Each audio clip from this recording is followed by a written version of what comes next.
inside to make it up room for your party, but if you don't know the people in front of you, please stay back behind the yellow line. Should be on the next safari vehicle. Okay? Alright, so you can take pictures, right? Give him my camera so he can take pictures.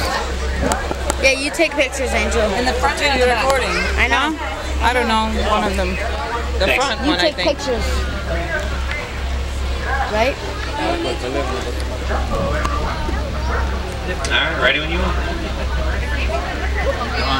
are. Sunday Son of Warden.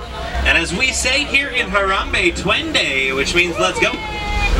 Alrighty, well, hum jumbo, everyone. My name is Ryan, and I will be your safari guide for the next 2 weeks across the Harambe Wildlife Reserve on this photo safari. So have those cameras out and ready. There will be some wonderful opportunities for pictures while we are out on the reserve. Now, I will recommend an action or a sports mode. Yeah, you take pictures. As we're going to be moving along, the animals are going to be moving as well, and sometimes we just don't stop for each other.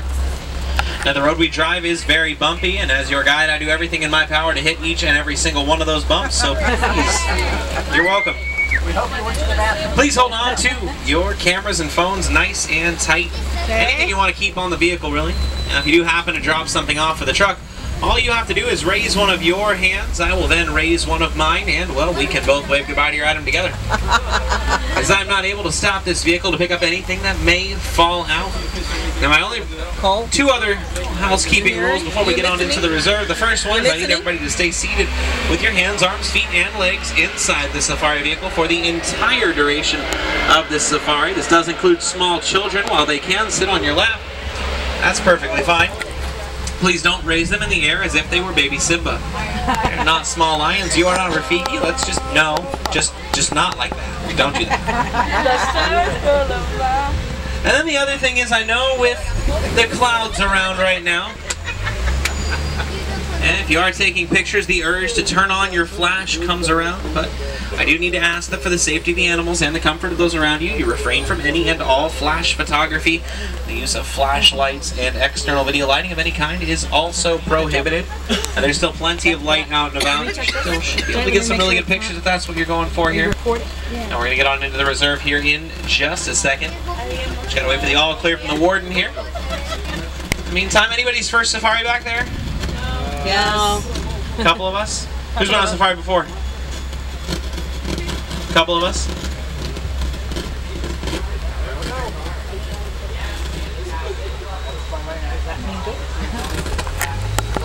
And the real telling question is who didn't raise their hand? One person. There always is. Alright, well, we're going to get our safari underway here in the Little Ituri Forest. That will be the first stop for us today. Home to many of Africa's different forest-dwelling creatures. Keep an eye on those bushes. You never know where they might be hiding out. Animals down here in the forest do love to use camouflage. They'll hide out in bushes and thickets, keeping themselves out of the view of potential predators, as well as from humans. It's very effective. They play some of the best hide-and-seek here. Just keep an eye out. I smell one. You smell one. Oh, what is that? That does not look friendly. That is the big thing about forest animals. They're, for the most part, herbivores. However, the predators that do live in the forest are very aggressive. That's why most of these animals, they do like to hide, and part of the reason why we really haven't seen anything yet. Again, just keep those eyes out. You never know where they're going to be.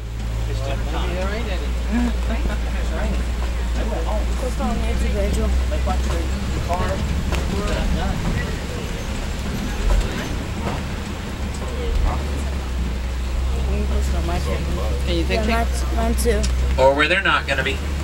If it hasn't. There's an animal. Take a look there on the left-hand side. That tan animal there on the hill, that is a greater kudu. Now, the greater kudu is the tallest forest antelope and the second tallest antelope in general.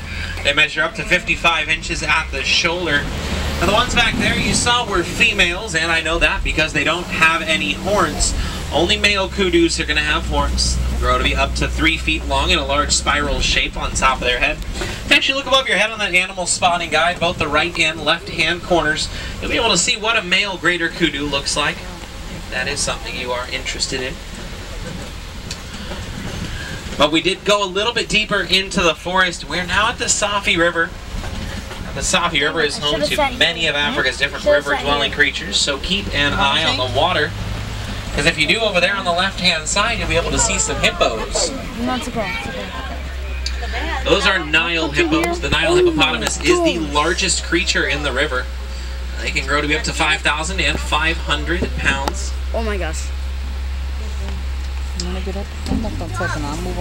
Again, please stay seated. Now, they are actually herbivores, so they only eat plants. You'd think a creature of their size would be aggressive. They are. They're very territorial. They'll defend their territory. However, they don't eat any meat. The other animals you'll see there on the island are pink-backed pelicans, the large flock of white birds there. They're actually named a pod when they're together, a pod of pink-backed pelicans. And they are the smallest of the 7 pelican species.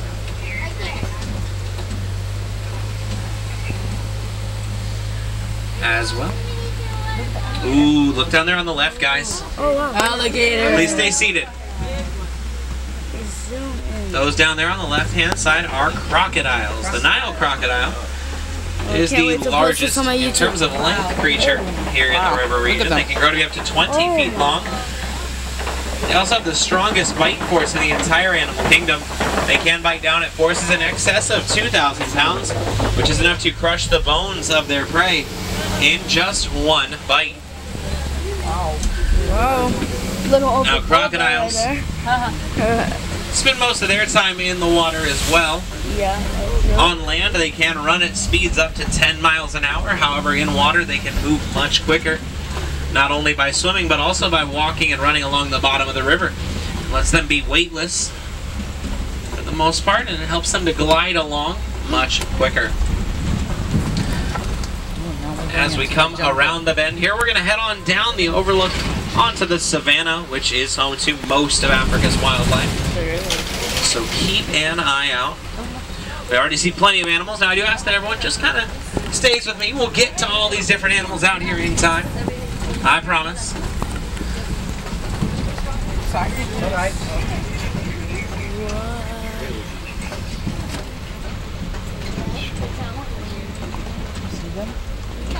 No. Now out here on the savannah, it is what's called a living ecosystem because every different animal that lives out here contributes to the way that this place works, the way it runs, the way it's shaped. For example, animals like elephants will knock over trees to create clearings. Giraffes, they'll prune those trees, eat those leaves, providing a good shady canopy. And then animals like wildebeest and zebras, they'll eat those grasses, munch on them, mow them down.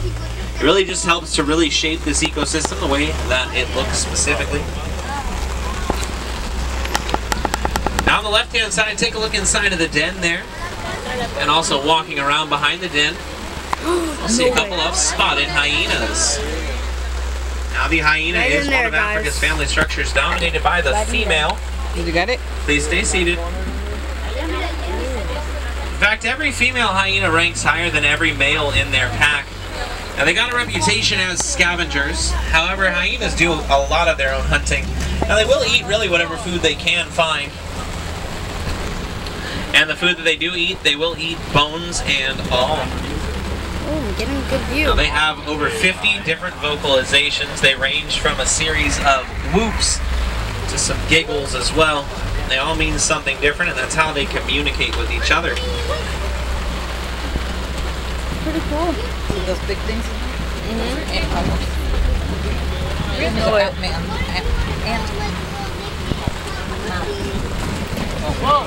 Oh, whoa.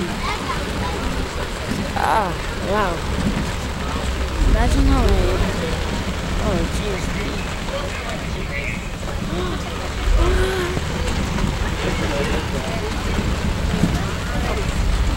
Now with the plains coming up ahead of us and unfolding, if you look off on the right-hand side of the vehicle, you'll see a large herd of gray animals. Those are white-bearded wildebeest. The white-bearded wildebeest is actually the second most densely packed population in the world. They are second only to the human.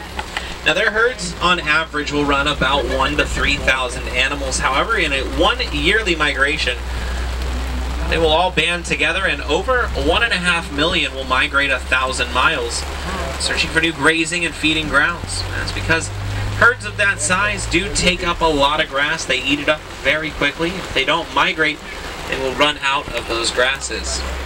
Here on our left-hand side, those are Ankole cattle.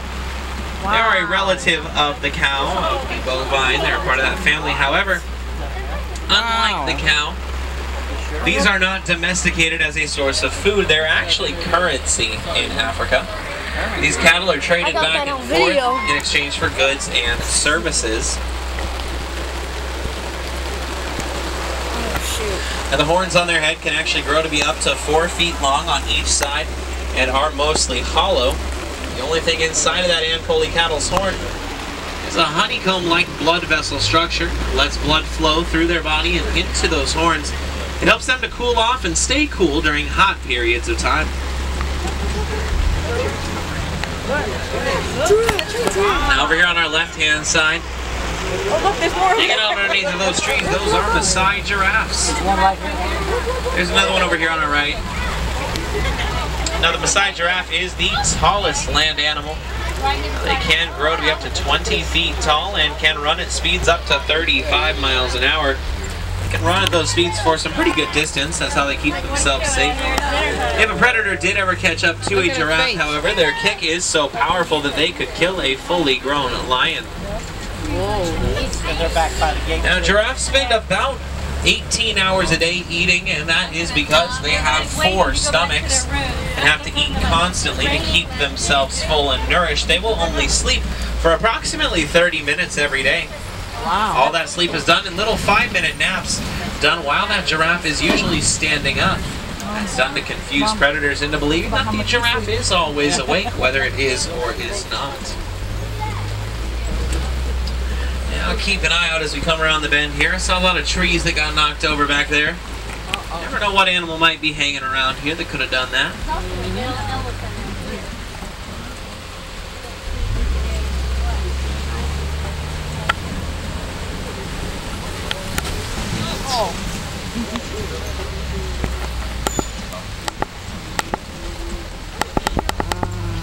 Oh, that might be the answer.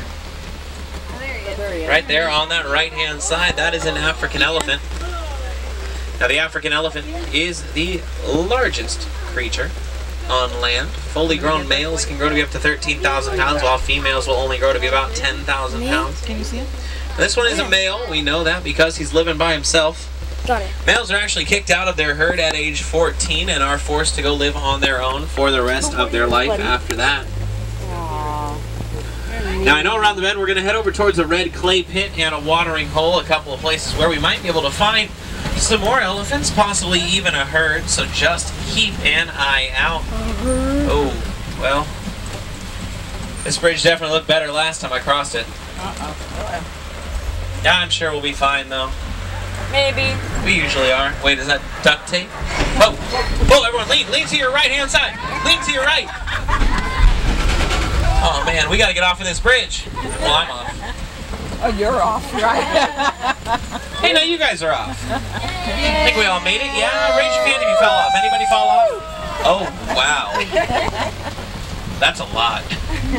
At least I'll get better gas mileage. On the way home for the rest of you on board, though. This is that red clay pit I was talking about. A great place to find elephants, as they love to eat red clay. Yeah. Loaded in vitamins and nutrients such as iron and magnesium. They'll eat up all day long. Helps them to stay strong. If you look way off in the distance there on the left, it looks like there might be some more elephants around. There's some of those. See if we can't catch up. I don't think I can zoom in to that far. Oh yeah, can't zoom in that far. Wait. Now herds of elephants are led by one female. She is the matriarch. Usually the oldest and largest elephant female. Now, elephants do have one of the longest lifespans of any animal. They can live to be over 60 years old. And they do put quite a premium on age and intelligence, age and wisdom.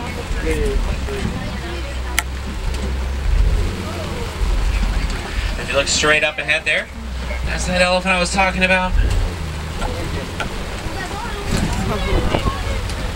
Now the trunk of the elephant. Oh, look here in the water. Looks like it's bath time.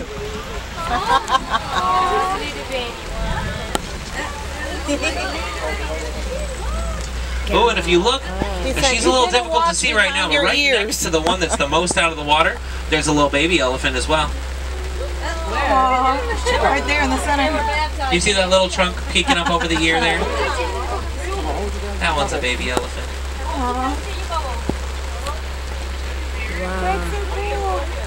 He says, now you're Elephants love to play in the water, especially during the rain, I've learned. We can sit here for a second and watch this. It's always fun. Now the elephant's trunk is prehensile, as I was saying, which means that they can actually grab on and pull things like branches and leaves to their mouth.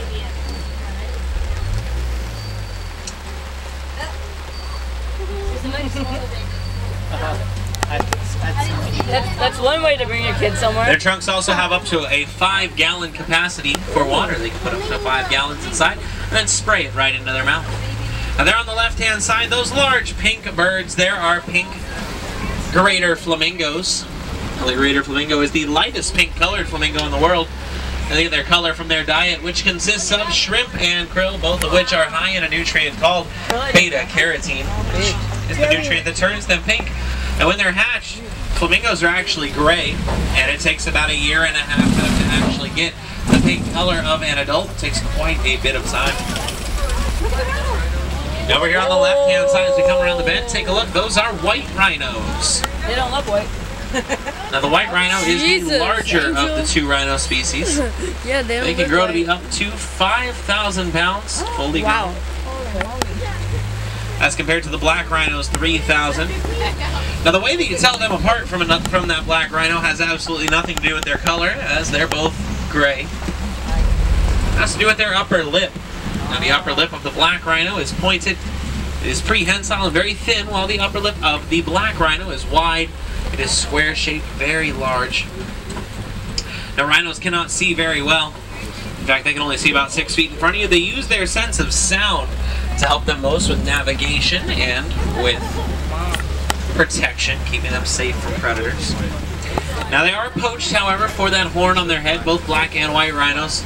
For that rhino horn, the rhino horn is actually made of keratin. That's the same material that your hair and fingernails are made from. Now some people in some cultures believe that the rhino horn actually has some sort of medicinal value. However, as you guys know, keratin does not have any sort of medicinal value or purpose. Now straight up ahead of us, you will see a kopje. That's that large rock formation. Now they bake in the sun all day long. There are these large vantage points. Sometimes they are home to lions. However, lions are big cats, and cats don't like water. So I don't know if they're going to be out and about right now. We keep those eyes out. Keep your eyes on the kopje. There's a car. Are you kidding? Now another reason why you couldn't see lions out here maybe would be because they're asleep, as lions are nocturnal creatures, sleeping up to 20 hours a day. This is still a little early for them to be awake. What? Okay. If you do want to see lions, I'd recommend coming back later on a nighttime safari with us here at Kilimanjaro Safaris, as during the evening hours, the lions are much more active. Over on that left-hand side there, one in the burrow, one on the ground, those are warthogs. Now the warthog is the largest burrowing animal in the world. Dang, I can't get it. They use their tusks, which are actually very sharp, to dig into the ground. Yeah, I can get Their that top 2 curved tusks are the ones they dig with. Their bottom 2 tusks are straight and very sharp. They use those to actually keep themselves safe and fend off predators. Now right here on our right-hand side, the large brown animal there is a water buck. It's the most sedentary animal in the world. It has to live near a large source of water, as it needs to drink constantly. It also needs to use that water for protection. Now the other animal you see over there is the bontebok, the small animal with those horns. Now the bontebok is actually one of my personal favorites, and that is because of its conservation story, because prior to the year 2000, the bontebok was hunted very extensively, poached for its pelt. So much so that in the year 2000, there were only 17 bonteboks left in the world. Wow. Now farmers in Africa decided to start a conservation effort to save the bontebok, and save they did. as today there are actually more than 3,000 in the world. Now that is simply only because of that conservation effort, but it does go to show why we need that in our world even today and in the modern world that we live in. Now this is the Magani Glen, which will be one of the final stops on our safari today. And if you keep a look out there on the right-hand side, over in the pond, you'll see some tall birds with yellow bills. Those are yellow-billed storks over there. But the yellow-billed stork is named for its yellow bill, and it is actually a carnivorous bird. And it will eat anything from fish and frogs to snakes, and even other small birds if it is ever given the opportunity. But as we come around the bend here, we're going to head on back down to the Harambe village, which does mean that our time on the reserve and safari is coming to an end. Now we did see quite a few cool animals out there today, and if you like those animals you saw, there are some more options for you today here at the Animal Kingdom. Now with the rain, more than likely the walking trails are closed. However, on Discovery Island there are plenty of animals you can find hanging out around the Tree of Life. If the rain does subside, I recommend checking out Rivers of Light. That is the nighttime spectacular here at the Animal Kingdom. Showtimes are 9:15 and 10:30 as well. Now I do need to ask everybody, use this time right now to get your ponchos on, your jackets on, as when you exit the vehicle you're going to enter our attraction exit, and you cannot stand in there to put on a poncho. You cannot stand there. It is not a rain shelter.